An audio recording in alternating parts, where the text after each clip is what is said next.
Ladies and gentlemen, it's an honor for me to address you today. I apologize myself for not being in the room, but I wanted to reinstate my commitment to developing a world-leading hydrogen industry in Europe by a video message. Hydrogen is essential for a European future in which we balance our competitiveness, our climate neutrality objective, and keeping our environment livable. We know that we have no decarbonized and substantial future without hydrogen. We need hydrogen to fuel our clean industries, our clean maritime transport and our clean aviation. We need hydrogen as a feedstock for our clean chemical industry. We need hydrogen to make our renewable energy system work. This is clear. But how do we deliver that? We deliver it through research and innovation, by turning science into usable industrial processes and products, and that is where the joint undertaking comes in. We know from the Horizon Europe interim evaluation that the GU played an important role in bringing together fragmented R&I activities on hydrogen. This is the unique selling point of joint undertakings. It brings together public and private funding at the European level to create a critical mass of activities that really accelerates technology development in Europe. The Horizon interim evaluation also showed that the GUs is making a concrete and valuable contribution to the Union's climate objective by accelerating the take-up of hydrogen in Europe. For example, the hydrogen valleys set up under the GU are a world-leading example for how the development of lead markets can be stimulated by public sector interventions. The joint undertaking also provides very concrete contributions to the mission innovation agenda for a global push to accelerate clean tech innovation in order to address climate change. However, we are living in a different world now compared to when the joint undertaking was set up.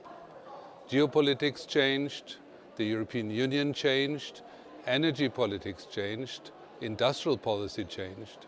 In my view, this underlines the importance of your research and agenda, which addresses all the urgent priorities: renewable hydrogen production, renewable storage and distribution, hydrogen use in transport, hydrogen use in industry and our energy system. However, we now need to move from R&I to industrial scale-up. This will require a shift in the joint undertaking. Hydrogen will contribute to decarbonization, but clean hydrogen is not the only route there. Especially for the industrialization, we need a more neutral approach. We need a hydrogen industry to develop that is as low carbon as possible. A hydrogen industry that will fully decarbonize over time. But we need the industry and therefore the market to emerge now. This means pragmatically accepting that not all hydrogen is clean for now. You cannot do this alone. We need regulatory clarity. Hydrogen will fail in Europe if the European Commission insists in the Green Deal ideological approach to hydrogen, as we see in the debate on the Low Carbon Hydrogen Delegated Act. But European investments will be key. If the new MFF, the joint undertaking, should play an even more important role. Joint undertakings can and should be a bridge between Horizon Europe and the European Competitiveness Fund. This will mean you will have to further develop your competences in order to implement industrial projects. At the same time, it will be even more important for the joint undertaking to guard the investments in lower tier research, because otherwise our innovation funnel will run empty. If we forget lower tier research, we undermine the long-term competitiveness of the European hydrogen industry. Competitiveness should not be used as an excuse to develop a planned economy. Our GU has a perfect structure to foster this more long-term approach due to your unique membership structure. Having the dual private membership of Hydrogen Europe, representing industry, and Hydrogen Europe research, representing the research community, allows you to take both perspectives. I would invite the Commission to build on the success of this structure to ensure continued and structured investments in the acceleration of the development of the European hydrogen industry. while maintaining a scientific leadership in the sector. I truly believe that we have no alternative.